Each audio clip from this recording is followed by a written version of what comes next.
कांग्रेस, राजद सहित अन्य विपक्षी दलों द्वारा लगाए जा रहे वोट चोरी के आरोप पर रविवार को चुनाव आयोग ने प्रेस कॉन्फ्रेंस करके अपना जवाब दिया।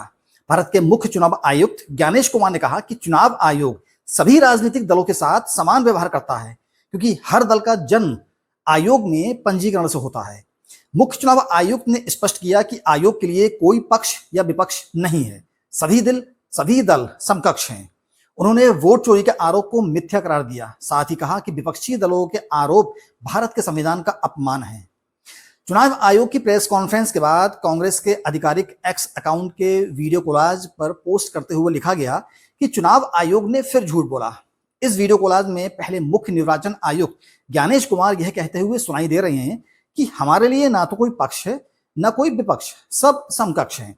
इसके बाद राहुल गांधी का वीडियो प्ले होता है, जिसमें वह यह कहते हुए सुनाई दे रहे हैं कि कुछ दिनों पहले बीजेपी के लोग प्रेस कॉन्फ्रेंस करते हैं, उनसे कोई एफिडेविट नहीं मांगा, उन्हीं का डाटा है, उन्हीं के आंकड़े, मुझसे एफिडेविट मांग रहे हैं।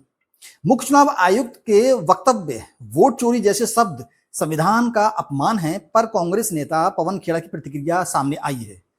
पवन खेड़ा ने कहा, आप कौन होते हैं बोलने वाले, चोरी करना बंद कर दीजिए, हम वोट चोरी जैसे शब्दों का उपयोग बंद कर देंगे। कांग्रेस नेता ने आगे कहा कि अगर सीसीटीवी से निजता भंग होती है तो 45 दिन तक कैसे दे सकते हो? अगर निजता भंग होती है तो बनाते ही क्यों हो? अनुराग ठाकुर को मशीन रीडेबल लिस्ट कैसे दे दी? अगर ज्ञानेश गुप्ता ठीक से काम कर रहे होते तो लफाजी नहीं करते। कांग्रेस नेता पवन खेड़ा ने आगे कहा कि हमारे सवालों का जवाब नहीं मिलता, महादेवपुरा के 1 लाख वोटर का जवाब नहीं मिलता, महाराष्ट्र के बड़े वोटरों का जवाब नहीं मिलता। बिहार कांग्रेस के सह प्रभारी शाहनवाज आलम ने कहा, चुनाव आयोग के मन में अगर मैल नहीं था तो उसी दिन सामने आना चाहिए था जब राहुल गांधी ने प्रेस कॉन्फ्रेंस की थी।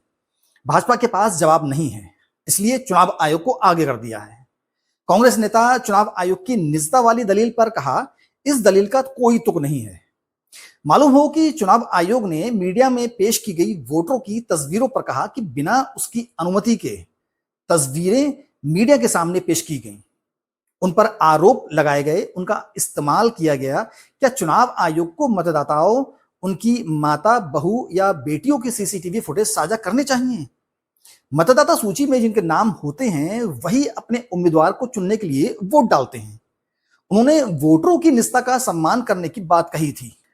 बिहार में वोटर लिस्ट पुनरीक्षण के शुरू हुए इस बवाल पर मुख्य चुनाव आयुक्त ने कहा कि पिछले 2 दशकों से लगभग सभी राजनीतिक दल मतदाता सूची में त्रुटियों को सुधारने की मांग कर रहे हैं। इसी मांग को पूरा करने के लिए चुनाव आयोग ने बिहार से एक विशेष गहन पुनरीक्षण यानी एसआईआर की शुरुआत की है। एसआईआर की प्रक्रिया में सभी मतदाताओं, बूथ स्तर के अधिकारियों और सभी राजनीतिक दलों द्वारा नामित 1.6 BLA ने मिलकर एक मसौदा सूची तैयार की है। मुख्य चुनाव आयुक्त ज्ञानेश कुमार ने कहा, भारत के संविधान के अनुसार 18 वर्ष की आयु प्राप्त करने वाले प्रत्येक भारतीय नागरिक को मतदाता बनना चाहिए और मतदान भी करना चाहिए। आगे उन्होंने कहा, लोकसभा चुनाव की प्रक्रिया में 1 करोड़ से भी अधिक कर्मचारी, 10 लाख से भी अधिक बूथ लेवल एजेंट, 20 लाख से भी अधिक प्रत्याशियों के पोलिंग एजेंट चुनाव के लिए कार्य करते हैं। इतने सारे लोगों के समक्ष इतनी पारदर्शी प्रक्रिया में कोई क्या मतदाता वोट की चोरी कर सकता है? कुछ मतदाता द्वारा दोहरी मतदान के आरोप पर लगाए गए सबूत मांगने पर जवाब नहीं मिला। ऐसे गलत आरोपों से ना तो चुनाव आयोग डरता है, ना ही कोई मतदाता डरता है। आखिर में ज्ञानेश कुमार ने कहा, जब चुनाव आयोग के कंधे पर बंदूक रखकर भारत के मतदाताओं को निशाना बनाकर राजनीति की जा रही है, तो ऐसे में चुनाव आयोग आज सबको स्पष्ट करना चाहता है कि हम निडरता के साथ सभी गरीब, अमीर, बुजुर्ग, महिला और युवा समेत सभी वर्गों के और सभी धर्म के मतदाताओं के साथ चट्टान की तरह खड़े हैं, खड़े थे, खड़े हैं और खड़े रहेंगे। सवाल, आप लोग सतर्क रहें, सजग रहें। उम्मीद करता हूं आपको ये वीडियो अच्छी लगी होगी। अगर अच्छी लगी हो तो प्लीज कमेंट बताइएगा कि आप कोई अपनी राय देना चाहेंगे क्या। मिलते हैं एक अगली वीडियो में, तब तक के लिए अपना ख्याल रखिएगा। जय हिंद।